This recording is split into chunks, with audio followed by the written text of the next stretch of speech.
If you're visiting with us or if you're joining online, listening online for the first time, we are doing a class called the Hall of Faith, where we study Hebrews 11, which is a chapter filled with individual after individual from the Old Testament times who exemplified and defines and shows what living by faith is all about. And throughout Hebrews 11, you find a pattern over and over and over again of such and such by or through faith did something.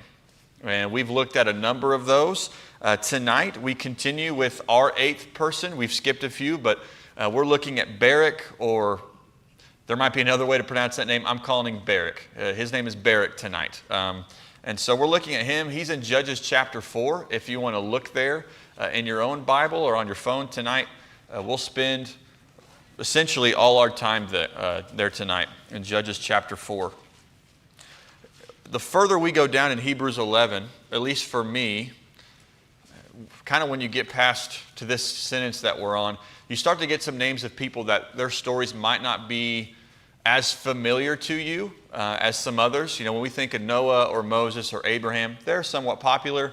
Barak, Jephthah, I don't know if those individuals are as widely known, their stories, so that might be interesting for you to look at a story you haven't heard in a while or isn't as popular. I know it has been for me. And tonight we're at Barak, and Barak is one of the, well, we'll get into this in just a second. Here's what it says in Hebrews 11. In verse 32 through 34, same sentence as last week. What more shall I say? For time would fail me to tell of Gideon, who that was last week, of Barak, of Samson, Jephthah, of David and Samuel and the prophets, who through faith conquered kingdoms, enforced justice, obtained promises, stopped the mouths of lions, quenched the power of fire, escaped the edge of the sword, were made strong out of weakness, and became mighty in war, put foreign armies to flight. Once again, at this point in time, it's the preacher saying, and there's a lot more examples of this that I won't spend a lot of time on. And when it comes to Barak, while there's not something specific, if you wanted to apply a few of those statements, you could say they enforced justice. I think that might apply to him. You could say he became mighty in war or put foreign armies to flight. Those would apply, and we'll see that story as we start in Judges 4. If you're unfamiliar with the book of Judges, I think this section in Judges chapter 2 explains what goes on in the book of Judges. In Judges chapter 2, we're after the time of Joshua, who's been the leader of Israel, and he warns them to not be unfaithful, to not fall away, but that's exactly what these generations afterwards do. And it would say that the Lord raised up judges who saved them out of the hand of those who plundered them. Yet they did not listen to their judges, for they whored after other gods. What language, by the way, that is. They whored after other gods and bowed down to them. They soon turned aside from the way in which their fathers had walked, who had obeyed the commandments of the Lord, and they did not do so. Whenever the Lord raised up judges for them, the Lord was with the judge, and he saved them from the hand of their enemies all the days of the judge. For the Lord was moved to pity by their groaning because of those who afflicted and oppressed them. But whenever the judge died, they turned back and were more corrupt than their fathers, going after other gods, serving them and bowing down to them. They did not drop any of their practices of their stubborn ways. So the anger of the Lord was kindled against them. And he said, because this people have transgressed my covenant that I commanded their fathers and have not obeyed my voice, I will no longer drive out before them any of the nations that Joshua left when he died, in order to test Israel by them, whether they will take care to walk in the way of the Lord as their fathers did or not.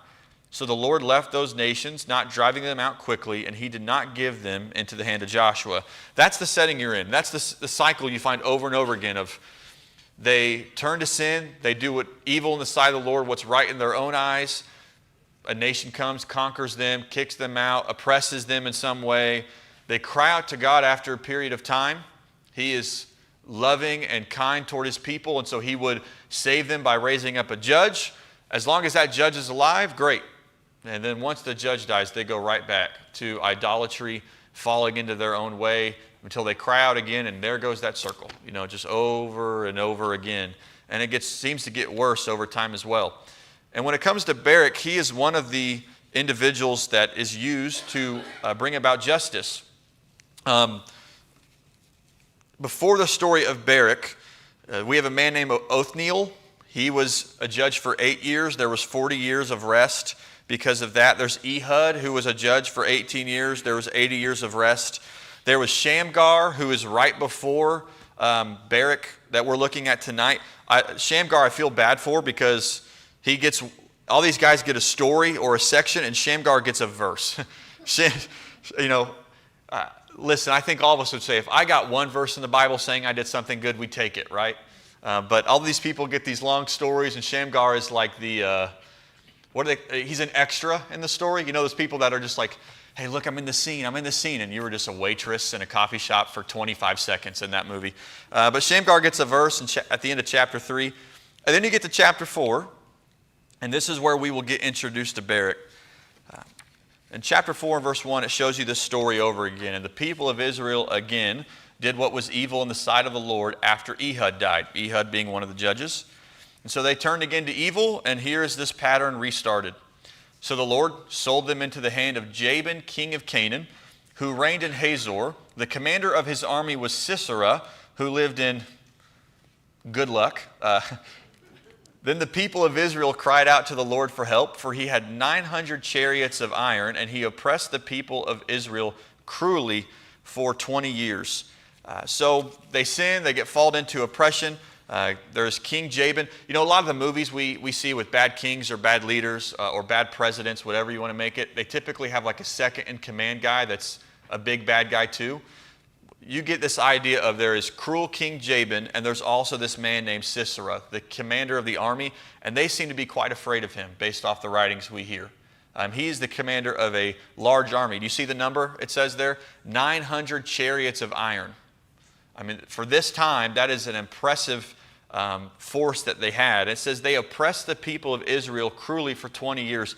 I think we all have a hard time understanding what that must have been like to be oppressed for 20 years because we are so blessed in this country. You know, like you look overseas and you see countries where there are cruel regimes that rule them. And here for us, it's like we complain about our government at times. Maybe we shouldn't do that. But we have these things where maybe we don't like some of their decisions, but we're not oppressed in the same way. And we'll see some of this as we go on. But they are oppressed for 20 years and they cry out. Here's how bad it was, by the way. In Judges 5, when they sing their victory song, here's what it says. In the days of Shamgar, son of Anath, in the days of Jael, the highways were abandoned, and travelers kept to the byways. The villagers ceased in Israel. They ceased to be until I arose. I, Deborah, arose as a mother in Israel. Kind of saying, hey, no one traveled there. There's not tourists. They don't walk the main roads. They sneak around. They take the off roads. There's not just people villaging or camping out, in these popular areas because they are oppressed. Can you imagine a life like that, where you're ducking and hiding and going through pathways and where no one wants to come visit your town or your city because that's how bad it is? That is the idea we get here. And so this is a situation we're in, and the Lord raises up a judge, but it's not who you think. It's not Barak, who we're looking at tonight. In verse 4 and 5, it says, Now Deborah, a prophetess, the wife of Lapidoth, was judging Israel at that time. She used to sit under the palm of Deborah between Ramah and Bethel in the hill country of Ephraim, and the people of Israel came up to her for judgment. What is so shocking about this judge? She's a woman. Why is that shocking? Like we got Judge Judy, we see. What did you say, John? Women didn't have those roles back then. No, we don't see this. I mean, at this time, really, you see typically male leadership. Very patriarchal society. Just women in positions of leadership. All of that stuff. It's very rare. So that's what's shocking to us. She is, if I'm correct, the only female judge. I believe she's the only female judge in this whole book that we read about, and then in some of the 1 Samuel, section 2. But she's the only female judge. That's shocking. It's rare in Bible times, period. But it's rare, especially in Israel. Why did God choose to use a woman as a judge when that doesn't seem to fit the typical mold? There are suggestions that you can read about that people make. One very common one is that this is an indictment on the weak-willed men of Israel at this time. Because the men were weak and they were unfit to judge, God chose a woman to judge. Like, okay, men, if you're going to be that weak and not do your role and not be the type of men you are, I'm going to raise up Deborah. That could be the case. We don't know. I heard a story about a small church somewhere in America, and they wrote to one of my professors in school, and they said, we're a really small church, and we're having a hard time because none of the men will do anything in our worship services. They won't preach, they won't sing, and so a couple women have had to do it. Like, are we okay? One of the professors wrote back sarcastically and said, you're okay, you have no men in that congregation. And he was just trying to make a point of your men aren't fulfilling their role. And maybe that's the case here of he raised up a woman because men, you're not doing this. But here's the thing. Does it say that in the text? No. That could be the case, but it just simply says Deborah was judging Israel at the time, and God used her. And so we're not sure. There's another suggestion that maybe this was a sign of God's comforting presence in the midst of his oppressed and downtrodden people. Look, we can make assumptions, but the text just says he raised a judge that was Deborah, and that's who he used. Wouldn't that be considered an insult to the men? To have a woman be a judge? I mean, it could be, I don't know. It could be, I'm not sure, but if you notice, men seem to come to her for judgment if you look at this verse. So we can assume there's weak leadership, and if you read the book of Judges, one thing you do find is bad leadership, because what do every time the judge dies? We go right back to sin. Each generation leaves what they were, leaves the covenant with God. So we can assume that, but there's not a reason specifically given for Deborah being chosen. God chose her, God used her, and I think God can make the choices he makes, and that's okay. He used women. She's a prophetess. He did that too. So, but here's the interesting thing. The judge is not Barak, it's Deborah. Yet who's mentioned in Hebrews 11? Barak. So it's just interesting for us. We go, well, why didn't you mention Deborah? There's other women we've studied in Hebrews 11. We don't know. But some people want to kill Barak for letting Deborah be in this position. They make it sound like Barak's weak. He's mentioned in Hebrews 11. And so it's just a very interesting situation we have. She makes judgments here, as you see.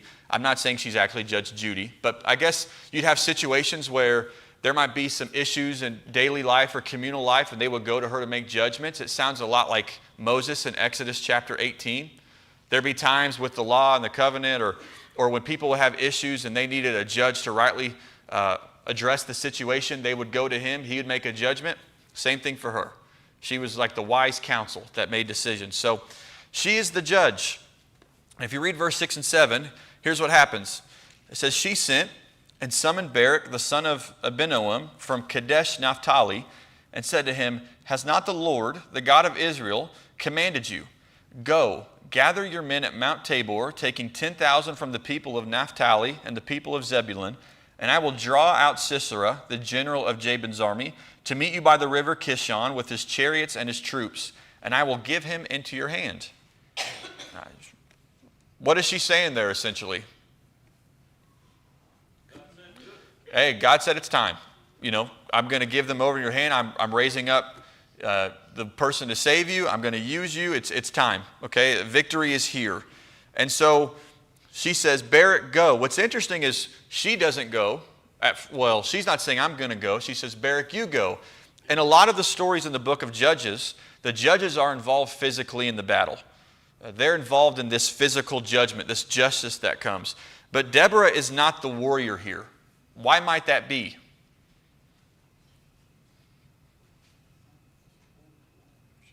She's a woman. Women didn't fight in wars then. And so maybe that's the case. But she says, hey, God has said, Barak, it's time. You're going to go, and this is going to happen. God is giving Sisera into your hand. And this is where we get the interesting response of this story in verse 8. Barak said to her, if you will go with me, I will go. But if you will not go with me, I will not go. Okay, question. Why wouldn't he go without her? Bible doesn't tell us. If we speculated, which is dangerous, but just why might be a reason Barak would not go on his own? Maybe it's a Lord's anointed kind of thing. Okay, explain. What do you mean by that? David followed Saul. Yeah.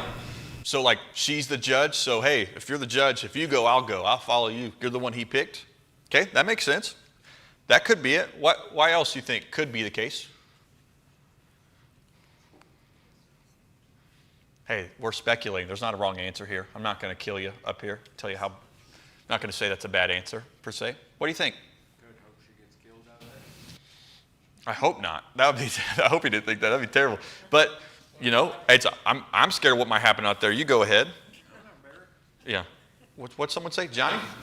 He may not have felt good about himself, but he must have felt that God was with Deborah. You know, there's an interesting way you could take this, right? You could take it that there's something negative about him, or you could take it that he had a lot of faith in her, or what God had chosen in her. Mike, do you have your hand up? Yeah, I was just saying pretty much the same thing. She represented, you know, the word of God came to her and not him. Yeah. And so he wanted her presence there as an affirmation that, you know, Yeah. he's in the right place. He's doing the thing he's supposed to do. Yeah, if you read into this, you'll read people, they'll say things like, you know, he's afraid of Sisera, could have been.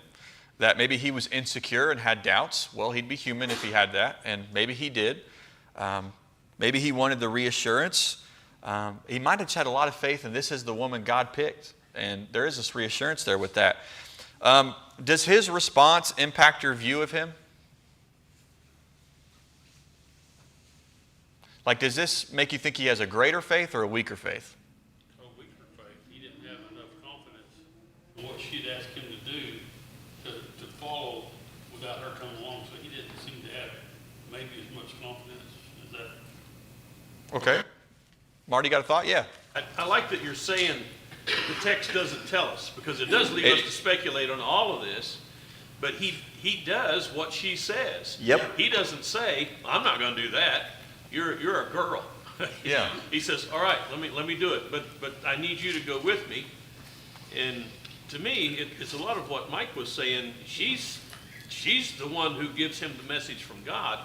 And when he gets on the road to go into battle, there might be some other decisions that need to be made, and he might need some more counsel besides this.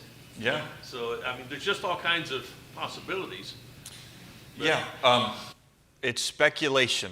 And I'm asking these questions just to get your brain moving before we talk about some of the things that we apply it to. But understand, it doesn't tell us he's wrong for asking this or he has a weak faith. He's mentioned in Hebrews 11. So clearly he's a man of faith. But just ask it. There, then you. Okay, sorry. I don't know what my conclusion is about it, but she told him in verse 7 that God said, I will lure Sisera, commander of Jabin's forces, his chariots, his armies at the Wadi Kishon to fight against you, and I will hand him over to you. So she's telling. This is what God has said. What God said. God said, I'm going to hand this other army over to you.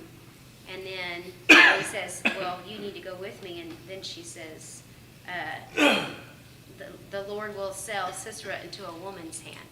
So it's going to be, if he was just going to go, that makes me think if he was just going to go, then it would be handed over to him and he would receive the honor. Yeah, we haven't read that verse yet, but you're right. It's if you would have just went on your own, maybe you would have been given over to him. I'm not saying you're jumping ahead or anything, but maybe you would have given him over to Barak's hand, but instead it's going to say a woman gets the glory. What'd you have? We're looking at verse 6, and where she says to him, you know the instructions. So evidently he'd gotten the instructions, but she's now coming up and said she reinforces those instructions, so she must have them too, and he figures if I leave her behind, I may be, cutting the orders in half. Yeah, it's interesting. I read the question, and you're like, okay, did he already get the orders? But you find this phrase, like, has the Lord not commanded you a lot in Scripture? Like with Joshua, has the Lord not commanded you to be strong and courageous? But yet it seems to be like the first time he's hearing it, so I don't know some of that. It's interesting. But I'm just asking, and we'll get to the point why, but he says, I'll go if you go. And here's her response to that. Verse 9 and 10. She said, I will surely go with you. Nevertheless, the road on which you are going will not lead to your glory, for the Lord will sell Sisera into the hand of a woman. Then Deborah arose and went with Barak to Kadesh. And Barak called out Zebulun and Naphtali to Kadesh, and 10,000 men went up at his heels, and Deborah went up with him. And so she agrees to go, but she does have that caveat of, okay, I'll go with you, but understand a woman's getting the glory here. Like, this is not, you're not going to get all of the glory for this, but a woman will. And we'll see how that turns out in a few moments. And she goes up and gets, that could have been a consequence for the lack of male leadership here. It could have been a consequence that he wasn't willing to go on his own. We don't know that for sure. It could have been, coulda, woulda, shoulda, I guess, is part of this. But Israel is ultimately saved from King Jabin. I don't have this next part on the slides, but if you want to follow along with me in verse 11 to verse 24, we'll see how the rest of this story plays out, and then we'll apply some of these thoughts for ourselves. So read with me in verse 11. It says there, now Heber the Kenite had separated from the Kenites, the descendants of Hobab. I love these names. Some of you guys really, if you're going to have biblical names, quit David and John and go back to Hobab and some stuff like that. That'd be more fun. The descendants of Hobab, the father-in-law of Moses, and had pitched his tent as far away as the oak in Zananim, which is near Kadesh. And when Sisera was told that Barak, the son of Abinoam, had gone up to the Mount Tabor, Sisera called out all his chariots, 900 chariots of iron, and all the men who were with him from that place to the river Kishon. And Deborah said to Barak, up, for this is the day in which the Lord has given Sisera into your hand. Does not the Lord go out before you? So Barak went down from Mount Tabor with 10,000 men following him, and the Lord routed Sisera and all his chariots and all his army before Barak by the edge of the sword. And Sisera got down from his chariot and fled away on foot. And Barak pursued the chariots and the army of Harosheth Hagoyim, and the army of Sisera fell by the edge of the sword. Not a man was left. Verse 17. But Sisera fled away on foot to the tent of Jael, the wife of Heber the Kenite, for there was peace between Jabin the king of Hazor and the house of Heber the Kenite. And Jael came out to meet Sisera and said to him, turn aside, my lord. Turn aside to me. Do not be afraid. So he turned aside to her into the tent, and she covered him with the rug. And he said to her, please give me a little water to drink, for I am thirsty. So she opened a skin of milk and gave him a drink and covered him. And he said to her, stand at the opening of the tent, and if any man comes and asks you, is anyone here? Say no. But Jael, the wife of Heber, took a tent peg and took a hammer in her hand. Then she went softly to him and drove the peg into his temple, until it went down into the ground while he was lying, fast asleep from weariness. So he died. That's a mild way to put it, right? So he died. And behold, as Barak was pursuing Sisera, Jael went out to meet him and said to him, come, and I will show you the man whom you are seeking. So he went into her tent, and there lay Sisera dead, with the tent peg in his temple. So on that day God subdued Jabin the king of Canaan before the people of Israel, and the hand of the people of Israel pressed harder and harder against Jabin the king of Canaan, until they destroyed Jabin the king of Canaan. They fight 900 chariots of iron, all his men. I think it seems to be lopsided. We don't get an exact number of how many people they had, but 900 chariots of iron sounds like you have a great army. They fight foot soldiers against chariots and men. They wipe them out. The commander flees. He finds this person whom he has kind of a peace with, a relationship with. Hey, hide me. Oh, sure, I'll cover you. I'll give you a drink. And then you take a tent peg and a hammer into the head. And he was, she, and the line of the night goes to, and he nailed him. Yeah, that's right. And this is one of those weird, how many of you have heard this story before about the tent peg? Okay, it's weird that I remember the first time I heard this was in like children's Bible class. It's like, these fanciful fighting stories, and it's like, here's, little 7-year-old John. Yeah, and she took a tent peg, and it's like, but it's incredible. But who does the glory go to? Her. And we can speculate why, but God uses Deborah in this situation. She uses this woman here, and he uses Barak, all of them, to bring about his glory. God raised up a judge. He was faithful to his people. And we see how they're saved here. Now, before I go into some of the thoughts I take away about faith, because we probably have a little bit of extra time tonight, is there anything just from that story, before I share with you what I think, that you would say, I think you can take this message from faith or apply this about faith from the story of Barak and Deborah and all of this? Marty. When Jesus was asked about marriage in Matthew 19, he went right back to the creation and the roles and situation that God set up at creation.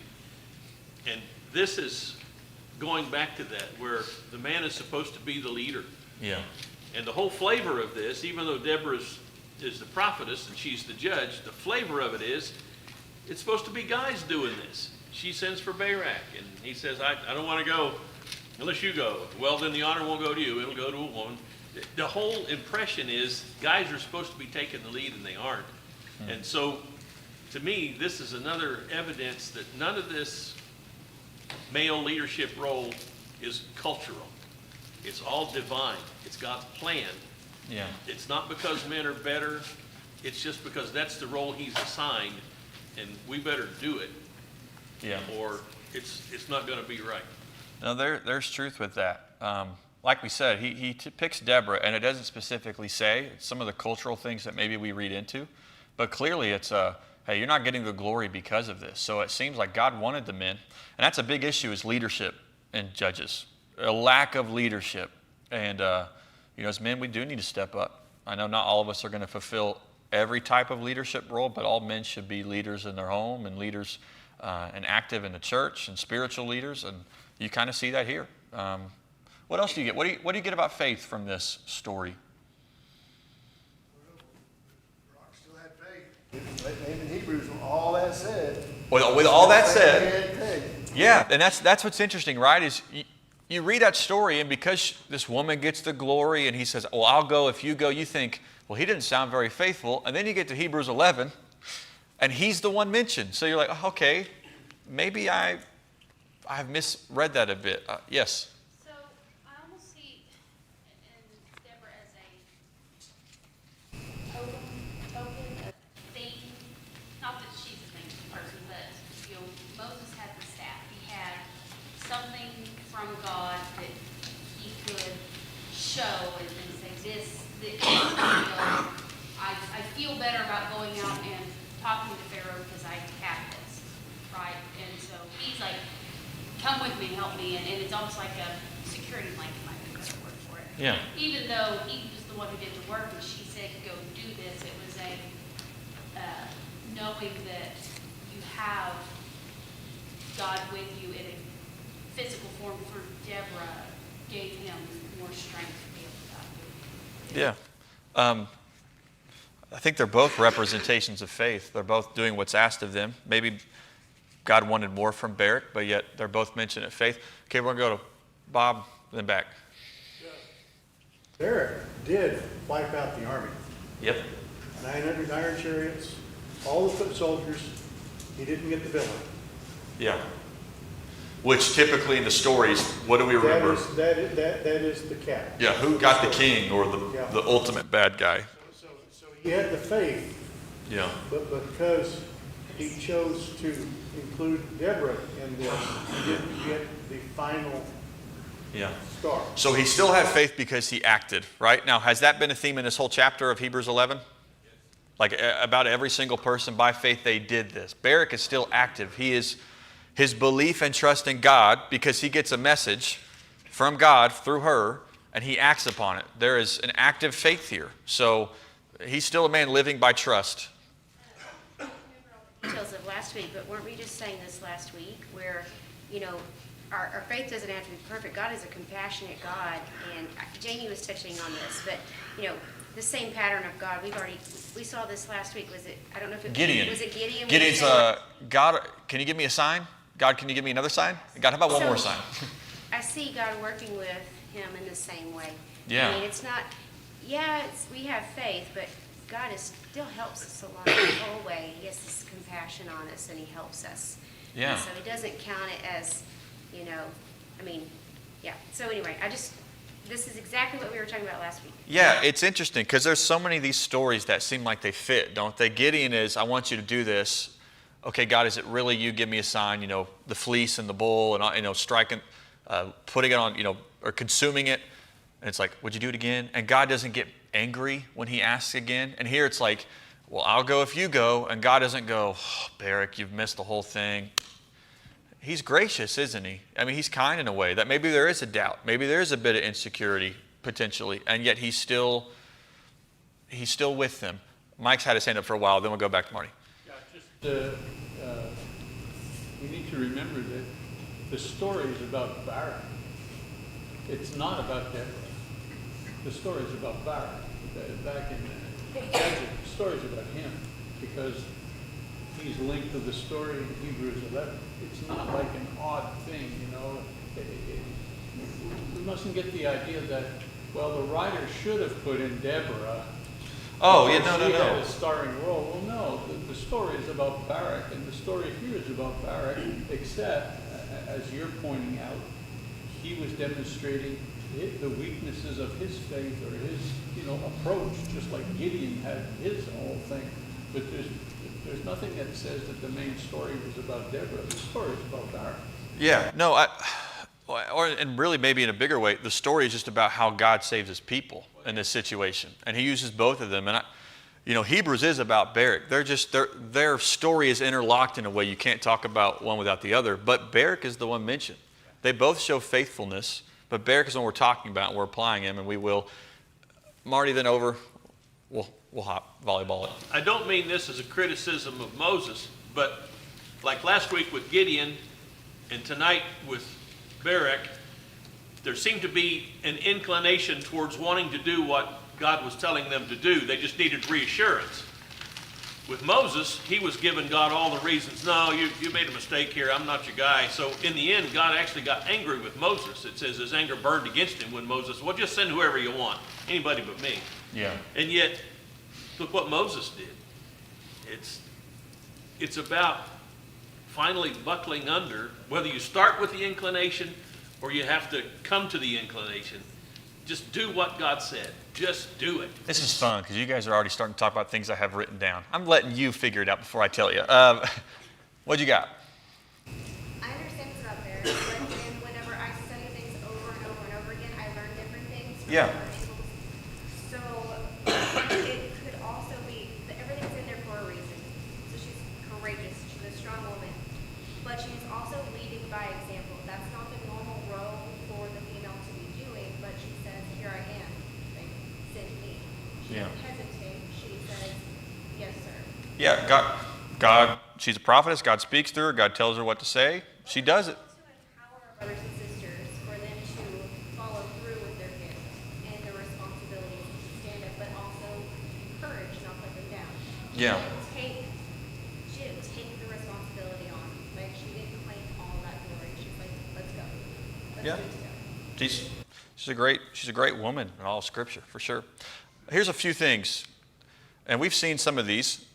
This is very simple, right? And I hope you're like, well, that's a very basic application. But, man, so much of this is the same over and over again for a reason. Faith trusts God's message. And I put the ... there because this truth, when God spoke, they acted. What God said, they said, that's truth. That's going to happen. As he said it would, let's do it. And God is still looking for that kind of faith today, of those who will see what God has said and then trust that that's God's will and they will live it out. That they will take him at his word and they'll act upon it. But what I love about these stories is they take these simple truths of like trusting God's message, that he means what he says and we're going to live by it. And they add some flavor to it, like faith trusts God's message or believes God's message even when it seems unlikely. Like, have we seen that theme?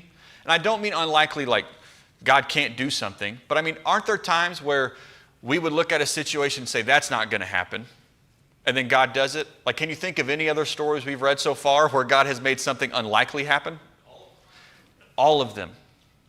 Whether it's walking around Jericho's walls, whether it's raining and causing the earth to flood, whether it's a child born from a very, very old woman. Like, God's doing this unlikely thing. And so when they hear these messages, don't you think there was a, really? or even a thought about, that seems unlikely. Like, what did Sarah do when God said, you're going to have a child? She laughed. Like, really, that's going to happen? But yet, they might have that thought for a second, potentially, could have, some of them, but yet they still trust, and they still live by faith. Whether it's the ark or a child from a barren woman, whether it's an army of 300 last week who defeat an army that said it was numbered like the sand or like locusts, God's message might seem unlikely or impossible to humanize, but our God doesn't deal in probability. What God says will happen. What God wills happens. That's a certainty. What God decides, regardless of man's belief, happens. But he's calling us to take faith to act upon it before we see it happen. See, that's part of the faith is the substance of things hoped for, the conviction of things what? Unseen. It takes faith to see things before it happens. Like God's going to resurrect us one day. I can see that already, not because of my human experience, but because of what God has willed and my trust in that and what God has done already. And so faith trusts God's message when it sounds unlikely. Faith trusts God's message even when it comes from unlikely sources.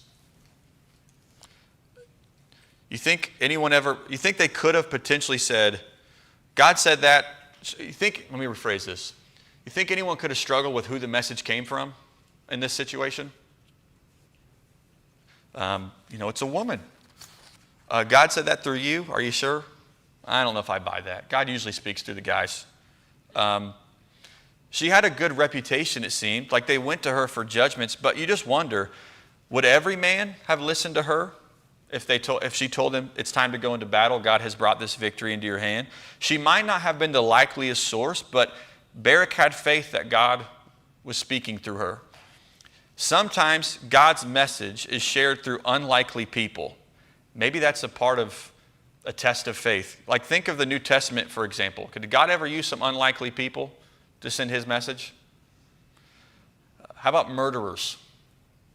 Really violent men with violent histories and pasts. Can't speak. What about men who've done every sin under the sun? Like Solomon, we hear truth from him in Scripture. And he's a guy who says, I kind of went and tried everything. I can tell you it's terrible. But God speaks through unlikely people, fishermen, tax collectors, outcasts of all kind. Like today, you listen to a random 28-year-old who was born in Moore, Oklahoma sometimes, and not saying that you listen to my message, but you have to listen to that message and say, is that what God actually says or not? And then you have to choose to believe. Like random, unlikely people. That's true for all those who speak for God or on behalf of God. That's those who listen to you, same thing. Sometimes God uses unlikely people. But faith trusts God's message regardless of who shares it because of who it originally comes from. I'm not saying they believed it because Deborah said it. Why did he believe it? Because it was God who said it. Same thing. Faith trusts God's message even when it sounds unlikely or it comes from an unlikely source. But here's another one I got. That faith acts despite the doubt or the insecurity or the fear we may have. He said what? I'll go if... It's very possible that it was because he had great faith in how God called her. It also could be that he had some doubts or that he had some insecurity in himself. Or maybe he even had some fear. But despite whatever emotion he was feeling, credit to Barak, he went. He acted. That's trust. He went to fight. Even if there was some fear. What did John Wayne, I think is what it said? Courage is what? Being afraid and saddling up anyway. Like he went despite the emotion. He still lived and acted, and that's faith. I think about you and I. We face very real situations in life, don't we? We experience the entire spectrum of human emotion. Like every emotion we face, God made it. Fear, anxiety, insecurities, doubt. I think sometimes we think we are wrong for having those emotions that God created us with or to have. God's not angry when we have those emotions. God is calling us to trust him through those emotions. Does that make sense to you? Okay, I have doubt. God's calling me to still live by faith even when I doubt. Or I'm anxious. God's asking me to trust even when I'm anxious or even when I'm insecure. For example, Would you flip over to Psalm 46 just for the last few minutes?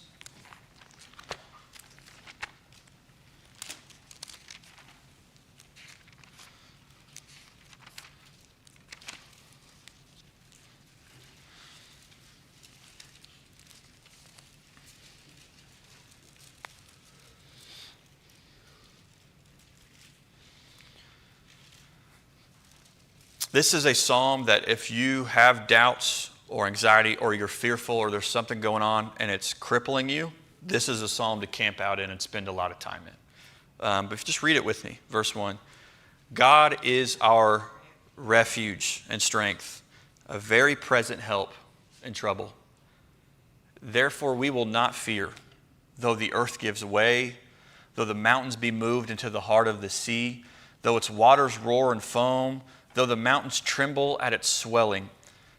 There is a river whose streams make glad the city of God, the holy habitation of the Most High. God is in the midst of her. She shall not be moved. God will help her when morning dawns. The nations rage, the kingdoms totter. He utters his voice, the earth melts. The Lord of hosts is with us. The God of Jacob is our fortress. Come, behold the works of the Lord, how he has brought desolation on the earth. He makes wars cease to the end of the earth. He breaks the bow and shatters the spear. He burns the chariots with fire. And here's the verse, ready? Be still and know that I am God. I will be exalted among the nations. I will be exalted in the earth. The Lord of hosts is with us. The God of Jacob is our fortress. I love how he starts with, hey, God's our refuge. He's our strength in trouble. Therefore, we're not going to fear. Though everything around us seems to be shaking and moving and crumbling, we're going to put our trust in God. I don't think what he's saying there is we're never going to have any overwhelming feelings or emotions. I think what he's saying is we're going to have these things going on around us, and they might strike us originally, but we are always going to go back to our God and put our faith in him. That's our peace of mind. Yeah. And you know how he says to do this here? He says, be still and know.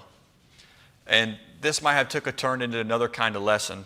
But I was just thinking about, if we're struggling right now in our faith, as we try to live by faith, and we have doubts and insecurities and fears, listen, that's a human emotion.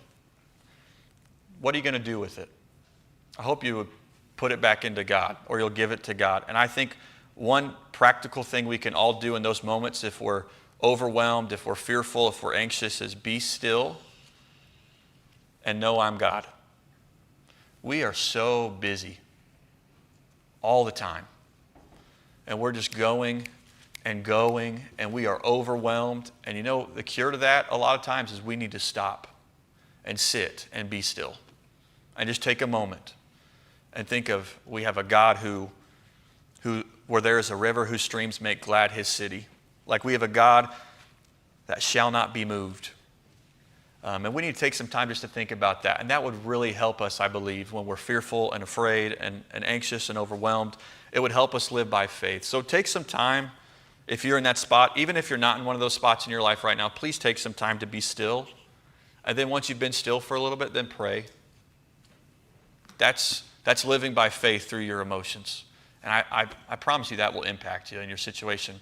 Any thoughts about some of the stuff I've babbled on about? When you were struggling like that, and that's one of the purposes of the church is when we strengthen each other and it helps us. Like whenever I was going to go in for open heart surgery, and Marty called me. Yeah. And you're not scared. And he prayed. And then I thought, I'm a Christian, if everything goes wrong, I get to meet God. I mean, there's just peace of mind there. That's our peace of mind. Yeah. We get from each other and help build each other up. Yeah. We don't know if he said, I'll only go if you go because he was insecure. It's very possible. If he had a fear, if he was timid or had a doubt. If that's the case, I think this is a great application. If it's not, I still think that's true, but you can throw it out the window. But that's one, yeah. You're talking about having doubts, Yeah. fear, and when we get to that point, we're doing a lot of complaining, we're doing a lot of whining sometimes, I don't mean to make it less than what it is, but he's saying just be still. You know, I'll take care of it. Yeah, I know for me, being still is something I need to work on. So maybe you're there with me. But it's a time to, you're flagging me down. What you got? I'm just going to say that a lot of times the insecurity and the fear and the anxiety and all of that, the reason for that is that we are focused on ourselves, our strength, our abilities, Yeah. you know, and so on and so forth. And I think the connection is when God says, be still Yes. and know that I am God. The point is you have to stop and be still and recognize, wait a minute, it isn't my strength, it's his strength. Absolutely. You know what I'm saying? So Yeah, it's taking the pause and taking all the attention off me and my ability or inability and everything I can't control, and the one who is. Absolutely. And so, yeah. I'm not sure if this is an exact quote, but maybe somebody else has heard this and they can correct me if it's wrong, but somebody said, worry is a conversation you have with yourself about things you can't do anything about. But faith and prayer is a conversation you have with God about things he can always take care of. Yeah. Something like that. You'll always find prayer in the Bible pretty close to a verse about anxiety, for sure. You know, when we come to God in prayer, we're always asking God for what we want. And we know somewhere he may not give us what we want. And what, you know, it may be our failing health and it's not going to come back. It may be our job and we're not going to get it back. It may be unjust. It may not be what we want. We got to be still and know he's God regardless of what he lets us go through. Yeah. If it doesn't ever work out for us, we can always say, this is the way I want it to be. Yeah. This is what I would like to have. Sometimes he gives that to us in ways wonderful. But then other times it's like, no, you're not getting it that way. Yeah. I got other purposes for what I'm doing. Yeah. But we have a God in control who has made a plan for everything, to be righted, to make wrongs right, for death to end, all of that stuff. But yeah, it's a good thought. I hope you got something out of that.